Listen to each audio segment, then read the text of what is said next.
Bismillahirrahmanirrahim. Assalamualaikum warahmatullahi wabarakatuh. Alhamdulillah. Di sini saya akan melanjutkan lagi review dari buku Rekonstruksi Sejarah Al-Quran karyanya Taufik Adnan Amal dan buku The History of Quran Text karyanya Profesor Dr. Al-Zabi.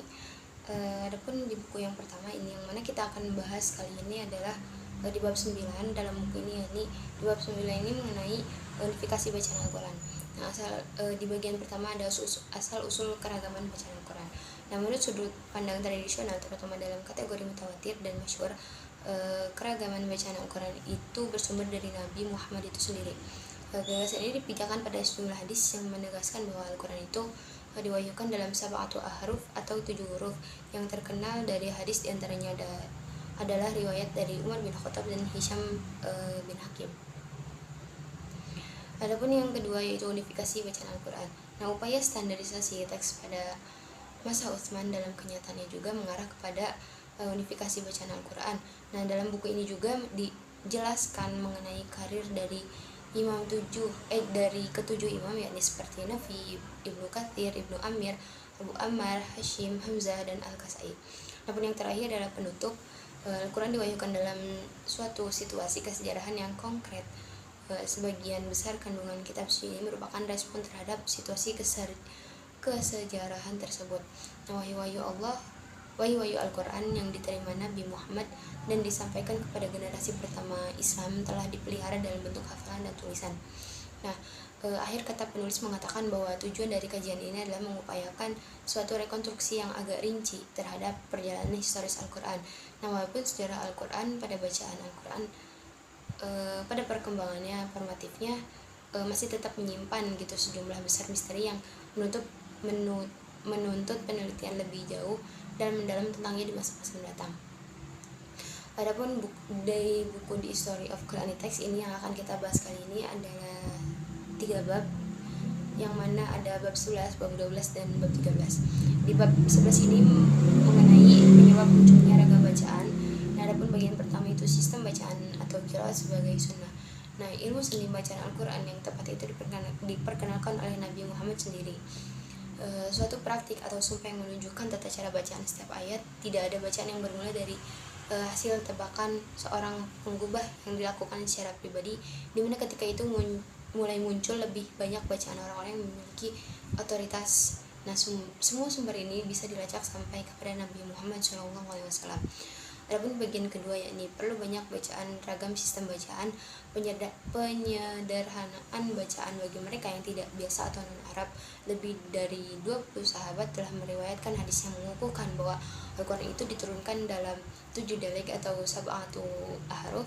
Nah, di sini kita akan menambahkan bahwa ada 40 pendapat ilmuwan tentang makna ahruf, yang mana secara literal itu bermakna huruf-huruf. Adapun di bagian ketiga ini penyebab utama munculnya banyak bacaan menurut pandangan orientalis. Nah, di sini kita akan mengambil pendapat dari Jeffrey. Nah, menurut Jeffrey ini kekurangan tanda titik dalam Mushaf Utsmani berarti merupakan peluang bebas gitu bagi pembaca untuk memberi tanda sendiri sesuai konteks yang dipahami. Nah, sebelum zaman Jeffrey Goldziher dan lainnya berusaha meyakinkan bahwa menggunakan skrip yang tidak ada tanda titik itu telah mengakibatkan munculnya perbedaan. Contohnya ialah wa ma kuntum tastakthiruna yang bisa dibaca menjadi wa ma kuntum tastaghfiruna. Nah, bagian ini tidak begitu mengenal sejarah seni bacaan Al-Quran. Nah, contoh seperti ini juga mungkin dianggap sah, tetapi walau bagaimanapun semua teori harus berhadapan pada ujian terlebih dahulu sebelum dipertimbangkan sebagai teori yang sah. Adapun bagian keempat ini ada penyebab kedua yang mengakibatkan banyaknya bacaan. Nah, menurut Jeffrey, ia berpendapat bahwa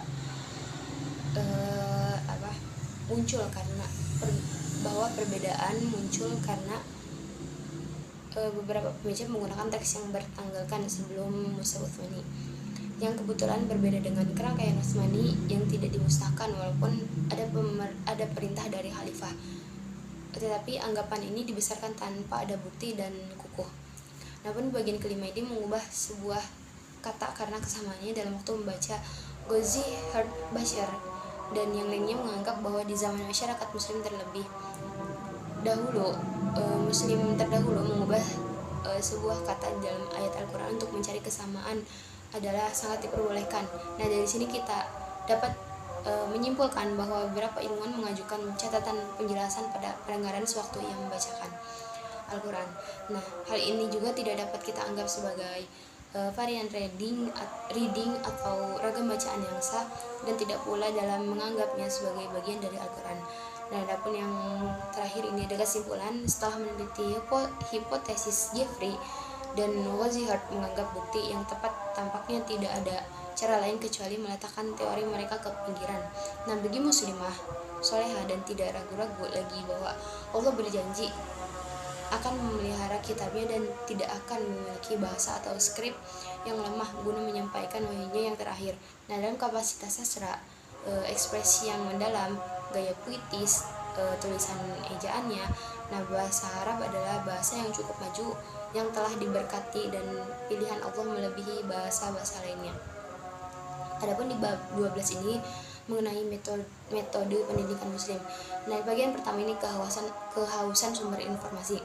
Nah, sejarah mencatat saat Rasulullah sampai di Madinah, beliau mengatur per sekolah dan minta setiap yang berilmu walaupun masih minim gitu ya untuk menyampaikan pada orang lain. Nah, di zaman kekuasaan para khalifah terutama 3 orang pertama, Madinah berfungsi sebagai pusat agama, militer, ekonomi, dan administrasi negara Islam yang pengaruhnya merebak hingga menembus sejak dari Afghanistan ke Tunisia, Turki Selatan hingga Yaman, dan Ustad hingga Mesir. Ilmu administrasi, hukum, keagamaan, strategi, politik, dan kemiliteran serta semua hadis Nabi disampaikan pada generasi penerus melalui sistem yang sedemikian unik. Di bagian kedua ada hubungan pribadi, unsur penting dalam sistem pengajaran. Saat Rasulullah SAW memasuki episode sejarah pemeliharaan kitab Al-Quran dan Sunnah menjadi tanggung jawab para sahabat, di mana komunitas muslim maupun membuat satu konstruksi keilmuan yang begitu jenimet dalam mengurangi ketidakpastian yang menjadi sifat dari sistem pengalihan ilmu pengetahuan. Nah, sistem ini didasarkan pada hukum kesaksian. Adapun bagian ketiga ini permulaan dan perkembangan sistem Istad. Nah, sistem Istad bermula sejak zaman Rasulullah yang kemudian merebak menjadi ilmu tersendiri pada akhir abad pertama Hijrah.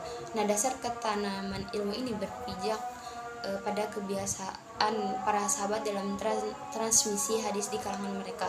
Nah, bukti adanya pengalihan ilmu melalui cara seperti ini datang dari ribuan hadis yang memiliki ungkapan-ungkapan yang sama tetapi bersumber dari belahan dunia Islam yang berlainan, yang masing-masing melacak kembali asal-usul yang bermuara pada sumber yang sama, yakni Rasulullah.